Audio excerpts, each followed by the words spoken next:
नमस्ते बच्चों, कनेक्टेड में आपका स्वागत है। बच्चों, आज हम अंतिम दौर पाठ पढ़ेंगे। आज की कक्षा में हम निम्नलिखित चीजें सीखेंगे। एक भारत राजनीतिक और आर्थिक दृष्टि से पहली बार एक अन्य देश की पुछल्ला बनता है। भारत में अंग्रेजी राज्य की स्थापना उसके लिए एकदम नई घटना थी, जिसकी तुलना किसी और राजनीतिक अथवा आर्थिक परिवर्तन से नहीं की जा सकती। भारत पहले भी जीता जा चुका था, लेकिन ऐसे आक्रमणकारियों द्वारा जो उसकी सीमाओं में आकर बस गए और अपने को भारत के जीवन में शामिल कर लिया। उसने अपनी स्वाधीनता कभी नहीं खोई थी और वह कभी गुलाम नहीं बना था। भारत कभी ऐसी राजनीतिक और आर्थिक व्यवस्था में नहीं बना था जिसका संचालन केंद्र उसकी धरती से बाहर हो। वह कभी ऐसे शासक वर्ग के अधीन नहीं रहा जो अपने मूल और चरित्र दोनों में स्थायी रूप से विदेशी था। नया पूंजीवाद सारे विश्व में जो बाजार तैयार कर रहा था, उससे हर सूरत में भारत के आर्थिक ढांचे पर प्रभाव पड़ना ही था। लेकिन जो परिवर्तन हुए वह स्वाभाविक नहीं था और उसने भारतीय समाज के पूरे आर्थिक और संरचनात्मक आधार का विघटन कर दिया। ये ऐसी व्यवस्था थी जिसका संचालन बाहर से होता था, जो उस पर लाद दी गई थी। भारत ब्रिटिश ढांचे की औपनिवेशिक और खेतीहर पुछल्ला बनकर रह गया। अंग्रेजों ने अपने अंग्रेजी नमूने का अनुसरण करते हुए बड़े जमींदार पैदा किए। उनका लक्ष्य था लगान की शक्ल में अधिक से अधिक रुपया जल्दी से जल्दी इकट्ठा किया जाए। इसलिए वह एक ऐसे वर्ग को पैदा करना जरूरी समझा गया जिसके स्वार्थ अंग्रेजों के स्वार्थ से अभिन्न हो। ब्रिटिश शासन ने इस तरह अपनी स्थिति को सुदृढ़ किया। इस व्यवस्था में जमींदार थे, राजा थे और सरकार के विभिन्न महकमों में पटवारी, गांव के मुखिया से लेकर ऊपर तक कर्मचारियों की बहुत बड़ी संख्या थी। सरकार के दो खास महकमे थे, मालगुजारी और पुलिस। इन दोनों के ऊपर हर जिले में कलेक्टर या जिला मजिस्ट्रेट होता था, जो शासन की धुरी था। इस तरह भारत को साम्राज्यवादी उद्देश्यों के लिए बिना कुछ भुगतान किए अड्डे की तरह इस्तेमाल तो किया ही गया, इसके अलावा उसे इंग्लैंड में ब्रिटिश सेना के एक हिस्से के प्रशिक्षण का खर्च भी उठाना पड़ा। इस राशि को कैपिटेशन चार्ज कहा जाता था। वास्तव में भारत को ब्रिटेन के हर तरह के दूसरे खर्चे भी उठाने पड़ते थे। 19वीं शताब्दी के दौरान भारत में ब्रिटिश राज के इतिहास से किसी भी भारतीय को निश्चित रूप से मायूसी होगी और क्रोध आएगा। फिर भी इससे अनेक क्षेत्रों में अंग्रेजों की श्रेष्ठता का, यहाँ तक कि हमारी फूट और कमजोरियों का लाभ उठाने की क्षमता का पता चलता है। भारत में ब्रिटिश शासन के अंतर्विरोध, राम मोहन रॉय, बंगाल में अंग्रेजी शिक्षा और समाचार पत्र। व्यक्तिगत रूप से अंग्रेजों ने, जिनमें शिक्षावाद, प्राच्य विद्या विशारद, पत्रकार, मिशनरी और कुछ अन्य लोग थे, पाश्चात्य संस्कृति को भारत लाने में महत्वपूर्ण कार्य किया। अंग्रेजी चिंतन और साहित्य और राजनीतिक परंपरा से भारत को परिचित कराने का श्रेय उन योग्य और उत्साही अंग्रेजों को ही है जिन्होंने अपने चारों ओर उत्साही भारतीय विद्यार्थियों को इकट्ठा कर लिया था। शिक्षा के प्रसार को नापसंद करने के बावजूद खुद ब्रिटिश सरकार को परिस्थितियों से मजबूर होकर अपनी बढ़ती हुई व्यवस्था के लिए क्लर्कों को प्रशिक्षित करके तैयार करने का प्रबंधन करना पड़ा। इसलिए धीरे धीरे शिक्षा का प्रसार होने लगा। ये शिक्षा सीमित भी थी और गलत ढंग की भी। फिर भी उसने नए और सक्रिय विचारों की दिशा में दिमाग की खिड़कियां और दरवाजे खोल दिए। धीरे धीरे परिवर्तन होने लगा और आधुनिक चेतना का प्रसार हुआ। यूरोप के विचारों से बहुत सीमित वर्ग प्रभावित हुआ, क्योंकि भारत अपनी दार्शनिक पृष्ठभूमि को पश्चिम की तुलना में बहुत बेहतर समझते हुए उससे चिपका रहा। पश्चिम का वास्तविक आघात और प्रभाव तो जीवन के व्यावहारिक पक्ष पर हुआ। नई तकनीक, रेलगाड़ी, छापाखाना, दूसरी मशीनें, युद्ध के अधिक कारगर तरीके, ये सब ऐसी बातें थीं जिनकी उपेक्षा नहीं की जा सकती थी। सबसे प्रकट और व्यापक परिवर्तन ये हुआ कि खेती हर व्यवस्था टूट गई और उसका स्थान वैयक्तिक संपत्ति और जमींदारी ने ले ली। मुद्रा केंद्रित अर्थव्यवस्था का चलन हुआ और जमीन बिकाऊ वस्तु हो गई। देश के किसी और बड़े हिस्से की अपेक्षा बंगाल ने बहुत पहले इन परिवर्तनों को देखा और अनुभव किया, क्योंकि बंगाल में ब्रिटिश शासन 50 वर्ष पहले स्थापित हो चुका था। 18वीं शताब्दी में बंगाल में एक अत्यंत प्रभावशाली व्यक्तित्व का उदय हुआ। ये थे राजा राम मोहन रॉय। वे एक नए ढंग के व्यक्ति थे जिनमें प्राचीन और नवीन ज्ञान का मेल था। भारतीय विचारधारा और दर्शन की उन्हें गहरी जानकारी थी। वे संस्कृत, फारसी और अरबी के विद्वान थे और उस हिंदू मुस्लिम संस्कृति के उपज थे जो उस समय भारत के सुसंस्कृत वर्ग के लोगों पर छाई हुई थी। उन्होंने अंग्रेजी और पश्चिम के धर्म और संस्कृति के स्रोतों की खोज के लिए ग्रीक, लातिनी और इब्रानी भाषाएं, पश्चिमी सभ्यता के विज्ञान और तकनीकी पक्षों ने भी उन्हें आकर्षित किया। अपने दार्शनिक और विद्वत्तापूर्ण झुकाव के कारण राम मोहन रॉय अनिवार्य रूप से प्राचीन साहित्यों की ओर झुके।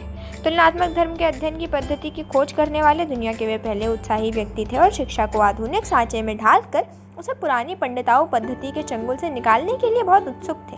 उन्होंने गवर्नर जनरल को गणित, भौतिक विज्ञान, रसायन शास्त्र, जीव विज्ञान और अन्य उपयोगी विज्ञानों की शिक्षा की आवश्यकता पर जोर देते हुए लिखा था। इन सबसे अधिक वे समाज सुधारक थे। आरंभ में उन पर इस्लाम का प्रभाव पड़ा और बाद में कुछ हद तक ईसाई मत का, लेकिन वे अपने धार्मिक आधार पर दृढ़ता से जमे रहे। परंतु उन्होंने इस धर्म को उन कुरीतियों और कुप्रथाओं से मुक्त करने का प्रयास किया जो उसके साथ संबद्ध हो गई थी। ब्रिटिश सरकार ने सती प्रथा पर रोक उन्हीं के आंदोलन के कारण लगाई। राम मोहन रॉय भारतीय पत्रकारिता के में से थे। सन 1780 के बाद भारत में अंग्रेजों ने कई अखबार निकाले। इन अखबारों में आमतौर पर सरकार की कड़ी आलोचना रहती, परिणामतः उन पर कड़ा सेंसर लगता था। पहला अखबार जिस पर भारतीयों का स्वामित्व था और जिसका संपादन भी भारतीयों ने किया था, 1818 में अंग्रेजों में निकला था। उसी वर्ष श्रीरामपुर के बैप्टिस्ट पादरियों ने बंगाली में एक मासिक और एक साप्ताहिक पत्र निकाला। किसी भारतीय भाषा में प्रकाशित होने वाले ये पहले पत्र थे।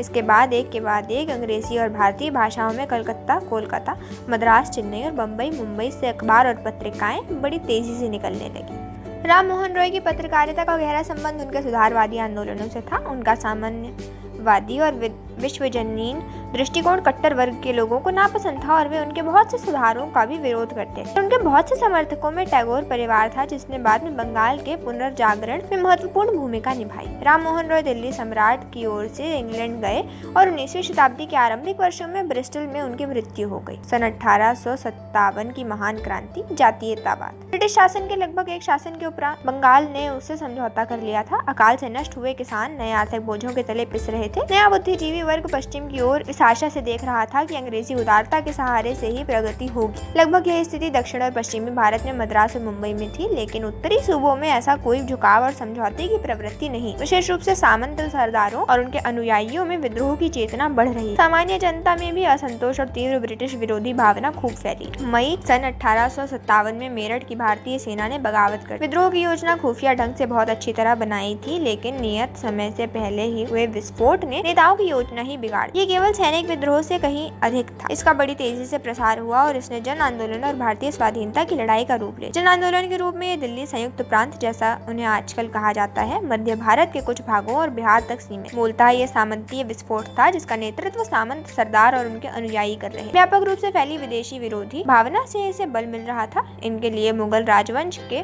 इस अवशेष की ओर देखना अनिवार्य हो गया, जो अब भी दिल्ली के राजमहल में बैठा था, लेकिन दुर्बल, बूढ़ा और अशक्त हो गया। हिंदू और मुसलमान दोनों ने विद्रोह में पूरी तरह हिस्सा लिया। इस विद्रोह ने ब्रिटिश शासन पर पूरा दबाव डाला और अंततः इसका दमन भारतीय सहायता से किया गया। सामंत सरदारों के साथ व्यापक क्षेत्रों में आम जनता की सहानुभूति थी, लेकिन वे अयोग्य, असंगठित थे और उनके सामने कोई रचनात्मक आदर्श और सार्वजनिक हित नहीं था। इस विद्रोह से कुछ क्षेत्र छापामार नेता उभर कर आए। इनमें सबसे तेजस्वी थे तात्या तोपे, जिन्होंने कई महीनों तक अंग्रेजों को परेशान किया। आखिर में जब उन्होंने नर्मदा नदी को पार करके मराठा क्षेत्र में इस आशा से प्रवेश किया कि उनके अपने लोग उनकी सहायता और स्वागत करेंगे, तो उनके साथ धोखा हुआ। इन सब के अलावा एक और विशिष्ट नाम जिसे आज भी आम जनता श्रद्धापूर्वक स्मरण करती है, झांसी की रानी लक्ष्मीबाई का है, जो 20 वर्ष की आयु में लड़ते लड़ते मारी गई। जिस अंग्रेज जनरल ने उसका मुकाबला किया, उसी ने उसके बारे में कहा था कि वह विद्रोही नेताओं में सर्वोत्तम और सबसे बहादुर थी। विद्रोह और उसके दमन के बारे में बहुत झूठा और भ्रष्ट इतिहास लिखा गया है। भारतीय उसके बारे में क्या सोचते हैं, ये बात शायद ही किताब के पृष्ठों तक छपकर पहुंच पाई। सावरकर ने लगभग 30 वर्ष पहले the history of the war of independence शीर्षक पुस्तक लिखी, लेकिन उनकी पुस्तक तत्काल जब्त कर ली गई और अब भी जब्त है। इस विद्रोह ने ब्रिटिश शासन को झकझोर कर रख दिया। सरकार ने अपने प्रशासन का पुनर्गठन किया। ब्रिटिश पार्लियामेंट ने ईस्ट इंडिया कंपनी से देश को अपने हाथ में ले लिया। जिस भारतीय सेना ने अपने बगावत से विद्रोह की शुरुआत की थी, वह नए सिरे से संगठित हुई। हिंदुओं और मुसलमानों में सुधारवादी और दूसरे आंदोलन, तकनीकी परिवर्तन और उनके परिणामों के द्वारा भारत से पश्चिम की वास्तविक टकराहट 19वीं शताब्दी में हुई थी। विचारों के क्षेत्र में भी परिवर्तन हुआ। पहली प्रतिक्रिया अल्पसंख्यक अंग्रेजी पढ़े लिखे वर्ग तक सीमित थी और उसमें लगभग हर पश्चिमी चीज के प्रति प्रशंसा का भाव था। हिंदू धर्म के कुछ सामाजिक रीति रिवाजों से खिन्न होकर बहुत से हिंदू ईसाई धर्म की ओर आकर्षित हुए और बंगाल में कुछ प्रसिद्ध व्यक्तियों ने भी धर्म परिवर्तन कर लिया। राजा राम मोहन रॉय ने हिंदू ब्रह्म समाज की स्थापना समाज सुधारवादी आधार पर की। उनके बाद केशव चंद्र ने उसे लगभग ईसाई रूप दे दिया। बंगाल के उभरते हुए मध्य वर्ग पर ब्रह्म समाज का प्रभाव पड़ा, लेकिन धार्मिक आस्था के रूप में वह बहुत कम लोगों तक सीमित रहा। भारत में अन्य स्थानों पर भी ऐसी ही प्रवृत्तियां काम कर रही थीं और हिंदू धर्म के कठोर सामाजिक ढांचे के विरुद्ध असंतोष उभर रहा था। 19वीं शताब्दी के उत्तरार्ध में स्वामी दयानंद सरस्वती ने एक अत्यंत महत्वपूर्ण सुधार आंदोलन की शुरुआत की, लेकिन उसकी जड़ पंजाब के हिंदुओं में जमी। यह आर्य समाज का आंदोलन था और नारा था वेदों की ओर लौटो। इस नारे का वास्तविक अर्थ था वेदों के समय से आर्य धर्म में होने वाले विकास का निषेध। ये बात महत्वपूर्ण है कि इसका प्रसार मुख्य रूप से पंजाब और संयुक्त प्रदेश के हिंदू मध्य वर्ग में हुआ।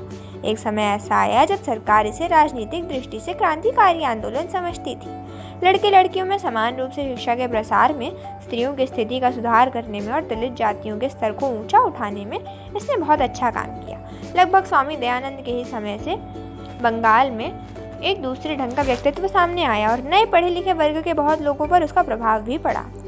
वे श्री रामकृष्ण परमहंस थे। वे सीधे साधे विद्वान नहीं पर धर्मप्राण व्यक्ति थे, लेकिन समाज सुधार में उनकी कोई विशेष रुचि नहीं थी। वे सीधे चैतन्य और भारत के अन्य संतों की परंपरा में आते थे। वे मुख्यतः धार्मिक थे पर साथ ही बहुत उदार थे। आत्म साक्षात्कार की खोज में वे मुसलमान और ईसाई तत्वज्ञानियों तक से मिले। उनमें से कुछ लोग कुछ समय श्री रामकृष्ण के साथ भी रहे। वे कलकत्ता के निकट दक्षिणेश्वर में बस गए और उनके साथ साधारण व्यक्तित्व और चरित्र की ओर धीरे धीरे लोगों का ध्यान आकर्षित होने लगा। धार्मिक विश्वास की बुनियादी बातों पर बल देते हुए उन्होंने हिंदू धर्म और दर्शन के विविध पक्षों को आपस में जोड़ा। उन्होंने दूसरे धर्मों को भी अपने क्षेत्र में ले लिया। वे हर तरह की सांप्रदायिकता के विरोधी थे। उन्होंने इस बात पर बल दिया कि सभी मार्ग सत्य की ओर जाते हैं। आधुनिक जीवन के संदर्भ में उन्हें समझना कठिन था, फिर भी वे भारत के बहुरंगी सांचे के अनुरूप थे। बहुत से लोग जिन्होंने उन्हें कभी नहीं देखा उनके जीवन कथा से प्रभावित हुए। इस वर्ग में रोमियो रोला थे, जिन्होंने उनकी और उनके मुख्य शिष्य विवेकानंद की जीवनी लिखी। विवेकानंद ने अपने गुरु भाइयों के सहयोग से रामकृष्ण मिशन की स्थापना की, जिसमें सांप्रदायिकता नहीं थी। विवेकानंद के पास अतीत का आधार था और उन्हें भारत की विरासत पर गर्व था। फिर भी जीवन की समस्याओं के प्रति उनका दृष्टिकोण आधुनिक था और वे भारत के अतीत और वर्तमान के बीच एक तरह के सेतु थे। वे बंगला और अंग्रेजी के ओजस्वी वक्ता थे और बंगला गद्य और ललित कविता के लेखक थे। वे सुंदर व्यक्तित्व के धनी थे, रोबीले, शालीन और गरिमावान। उन्हें अपनी और अपने मिशन पर भरोसा था। उनमें भारत को आगे बढ़ाने की गहरी लगन थी। उदास और पतित हिंदू मानस के लिए वे संजीवनी की तरह आए। 1893 ईस्वी में उन्होंने शिकागो में अंतर्राष्ट्रीय धर्म सम्मेलन में भाग लिया। अमेरिका में 1 वर्ष से अधिक बिताया। यूरोप की यात्रा एथेंस और कुस्तुतुनिया तक की और मिस्र, चीन और जापान भी गए। जो एक बार इस हिंदू सन्यासी को देख लेता था, उसके लिए उसे और उसके संदेश को भूलना कठिन हो जाता था। खुद उन पर भी पश्चिमी देशों की यात्रा का बहुत अधिक प्रभाव पड़ा। वे अंग्रेजों की लगन और अमेरिकी लोगों की जीवंतता और संभाव के प्रशंसक थे, लेकिन वे पश्चिम के धर्म व्यवहार से प्रभावित नहीं हुए और भारतीय दर्शन और आध्यात्मिक पृष्ठभूमि में उनकी आस्था और बलवती हो गई। उन्होंने वेदांत के अद्वैत दर्शन के एक ईश्वरवाद का उपदेश दिया। उन्हें विश्वास था कि विचारशील मानवता के भविष्य के लिए यही एकमात्र धर्म हो सकता है। उनके अनुसार वर्ण व्यवस्था एक तरह की सामाजिक व्यवस्था है जो धर्म से अलग थी और अलग ही रहनी चाहिए। सामाजिक संगठनों को समय के परिवर्तन के साथ बदलना चाहिए। विवेकानंद ने कर्मकांड के निरर्थक तात्विक विवेचनों और तर्कों की घोर निंदा की, विशेषकर ऊंची जाति की छुआछूत की। विवेकानंद ने बहुत सी बातें कही, लेकिन जिस एक बात के बारे में उन्होंने अपने लेखन और भाषणों में बराबर लिखा वह थी अभय निडर रहो। उनके अनुसार अगर दुनिया में कोई पाप है तो वह दुर्बलता है। हर तरह की दुर्बलता से बचो। दुर्बलता पाप है, दुर्बलता मृत्यु है। उपनिषदों का यही महान शिक्षा है और सत्य की कसौटी है। कोई भी चीज जो तुम्हें शारीरिक, बौद्धिक और आध्यात्मिक दृष्टि से कमजोर बनाती है, उसे जहर की तरह छोड़ दो। उसमें कोई जीवन नहीं है, वह सत्य नहीं हो सकती।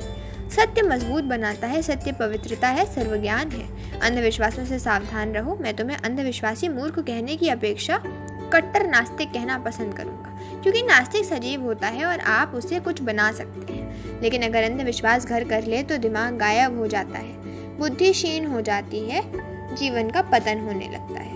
इसलिए विवेकानंद ने भारत के दक्षिणी छोर में कन्याकुमारी से लेकर हिमालय तक गर्जना की। इस प्रक्रिया में उन्होंने अपने आप को खपा दिया। सन 1902 में 39 वर्ष की आयु में ही उनकी मृत्यु हो गई। विवेकानंद के ही समकालीन थे रविंद्रनाथ टैगोर, किंतु वे बाद की पीढ़ी के थे। टैगोर परिवार ने 19वीं शताब्दी के दौरान बंगाल के विभिन्न सुधारवादी आंदोलनों में आगे बढ़कर भाग लिया था। उस परिवार में आध्यात्मिक दृष्टि से ऊंचे लोग थे, श्रेष्ठ लेखक और कलाकार थे। पर रविंद्रनाथ का स्थान सबसे ऊंचा था और पूरे भारत में क्रमशः उनकी स्थिति ऐसी हो गई थी कि कोई उनकी बराबरी नहीं कर सकता था। वे राजनीतिज्ञ नहीं थे, किंतु वे इतने संवेदनशील और भारतीय जनता की स्वाधीनता के प्रति इतने समर्पित थे कि जब भी कोई बात उनसे बर्दाश्त नहीं होती थी, वे बाहर निकलते थे और ब्रिटिश सरकार या अपने लोगों को चेतावनी देते। 20वीं सदी के पहले दशक में बंगाल में व्याप्त स्वदेशी आंदोलन में उन्होंने भाग लिया और अमृतसर के हत्याकांड के समय उन्होंने सर का खिताब लौटा दिया।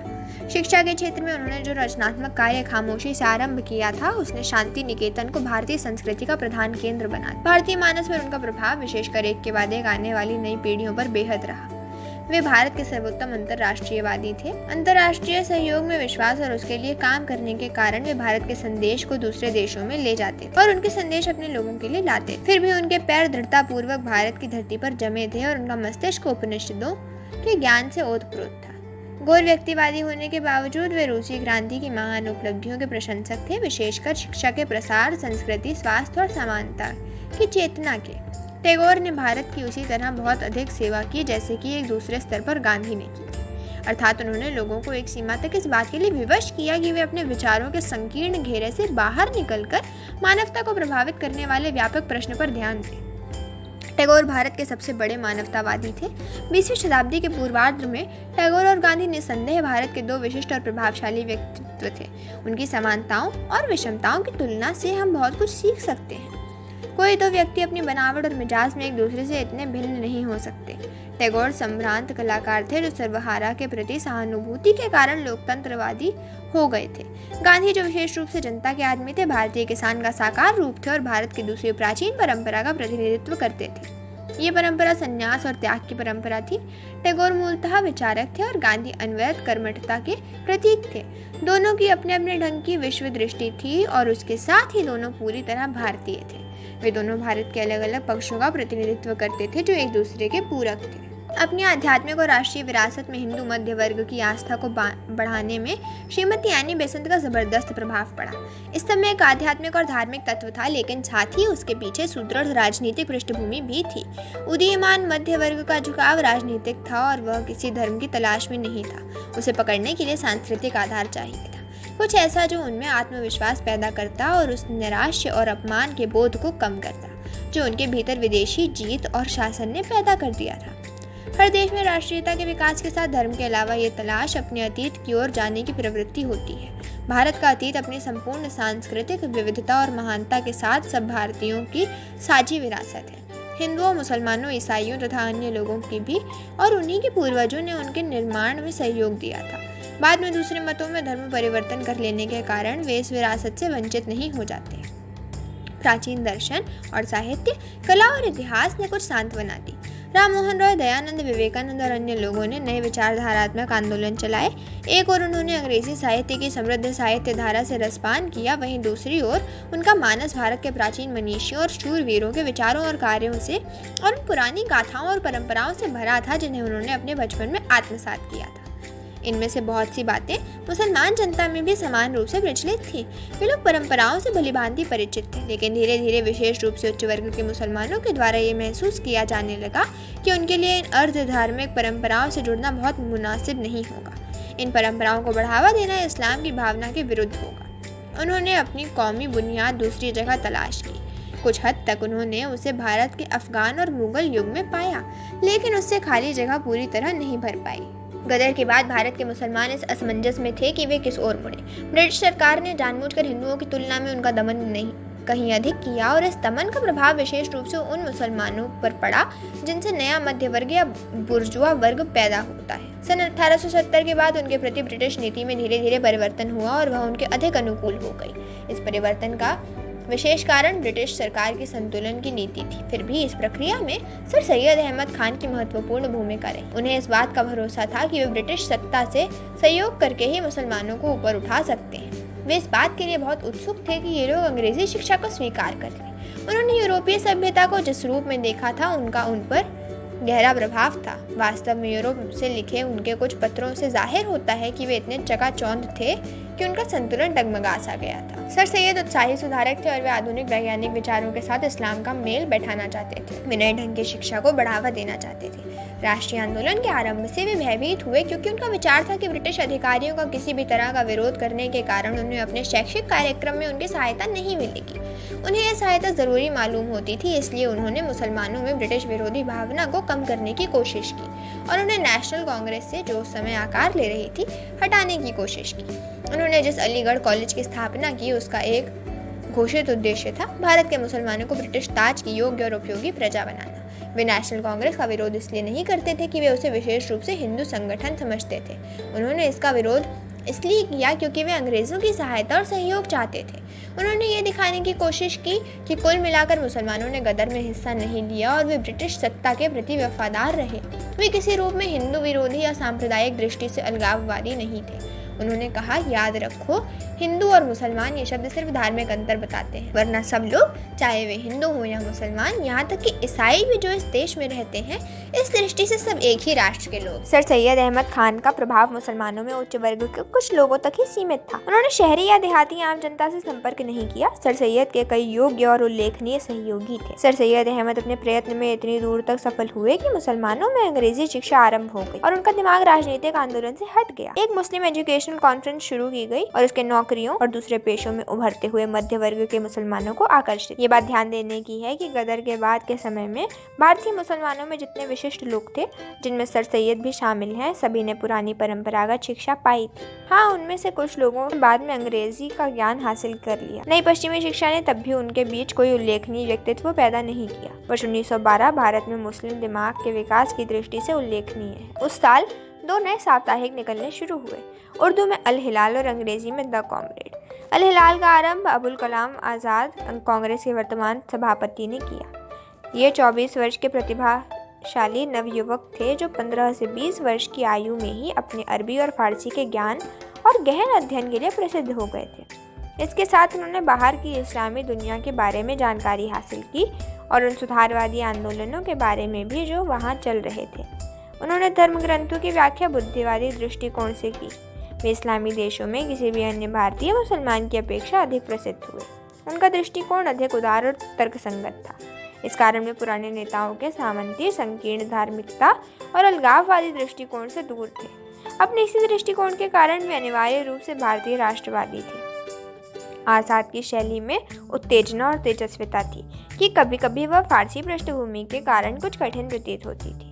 नए विचारों के लिए उन्होंने नई शब्दावली का प्रयोग किया और उर्दू भाषा जैसी आज है उसे रूप देने में उनका निश्चित योगदान था। उनमें मध्य युगीन पंडिताउपन, 18वीं शताब्दी की तार्किकता और आधुनिक दृष्टिकोण का विचित्र मेल था। अलीगढ़ कॉलेज में सर सैयद खान से उनका संबंध रहा था, लेकिन अलीगढ़ कॉलेज की परंपरा अलग थी और राजनीतिक और सामाजिक दोनों दृष्टियों से वे रूढ़िवादी थे। अपने विद्यार्थियों के सामने वे जो मुख्य लक्ष्य रखते थे वह था निचले दर्जे की सरकारी नौकरी में प्रवेश करना। इसके लिए सरकार समर्थक रवैया अनिवार्य था और राष्ट्रवाद और विद्रोह के लिए कोई गुंजाइश नहीं थी। अलीगढ़ कॉलेज का समुदाय अब नए मुसलमान बुद्धिजीवियों का नेतृत्व कर रहा था और कभी कभी प्रकट रूप से और अधिकतर पर्दे के पीछे से लगभग हर मुस्लिम आंदोलन को प्रभावित करता था। मुस्लिम लीग की स्थापना मुख्य रूप से इन्हीं लोगों के प्रयास से। अबुल कलाम आजाद ने इस पुरातन पंथी और राष्ट्र विरोधी भावना के गढ़ पर हमला किया। ये काम उन्होंने ऐसे विचारों के प्रसार से किया जिन्होंने अलीगढ़ परंपरा की जड़ ही खोद दी। इस युवा लेखक और पत्रकार ने मुस्लिम बुद्धिजीवी समुदाय में सनसनी पैदा की। यद्यपि बुजुर्गों ने उन पर भौहें चढ़ाई, पर युवा पीढ़ी के दिमाग में उनके शब्दों ने उत्तेजना पैदा कर दी। तिलक और गोखले। नेशनल कांग्रेस जिसकी स्थापना सन 1885 में हुई, जब ब्रॉड हुई तो एक नए ढंग का नेतृत्व सामने आया। ये लोग अधिक आक्रामक और अवज्ञाकारी थे और बड़ी संख्या में निम्न मध्य वर्ग, विद्यार्थी और युवा लोगों के प्रतिनिधि थे। बंगाल विभाजन के विरोध में जो शक्तिशाली आंदोलन हुआ था उसमें इस प्रकार के कई योग्य और ओजस्वी नेता उभर कर आए, लेकिन इसके सच्चे प्रतीक महाराष्ट्र के बाल गंगाधर तिलक थे। पुराने नेतृत्व के प्रतिनिधि भी कम उम्र के मराठा सज्जन गोपाल कृष्ण गोखले। क्रांतिकारी नारी हवा में गूंज रहे थे और संघर्ष अनिवार्य था। इस संघर्ष को बचाने के लिए कांग्रेस के बुजुर्ग नेता दादा भाई नौरोजी, जिन्हें राष्ट्रपिता समझा जाता था, अपने अवकाश प्राप्त जीवन से वापस लाए गए। बचाव थोड़े ही दिन के लिए हुआ और 1907 में संघर्ष फिर हुआ, जिसमें पुराने उदार दल की जीत हुई। पर इसमें संदेह नहीं कि राजनीतिक दृष्टि से सजग भारत की बहुसंख्यक जनता तिलक और उनके समुदाय के पक्ष में थी। कांग्रेस का महत्व काफी कुछ घट गया था और बंगाल में हिंसक गतिविधियां सामने आ रही थी। हम इस पाठ में आए कुछ नए शब्द सीखेंगे।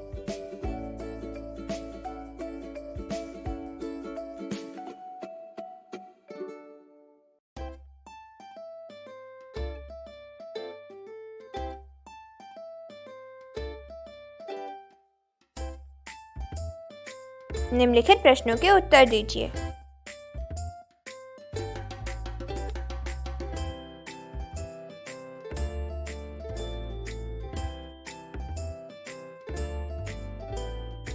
ये रहे उन प्रश्नों के जवाब।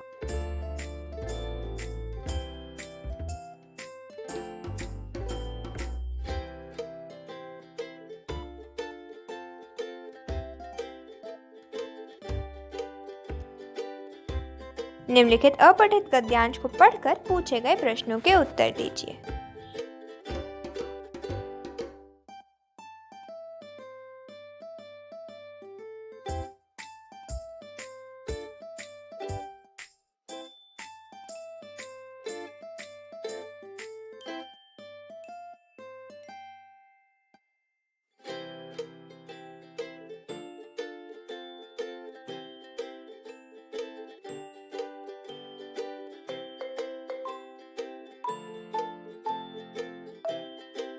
तो बच्चों जवाब कुछ इस प्रकार है।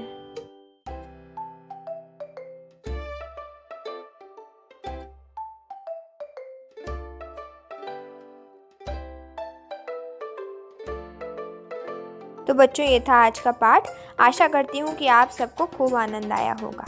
आज की कक्षा यही समाप्त हुई। अगली कक्षा में मिलते हैं एक नए पाठ के साथ। धन्यवाद।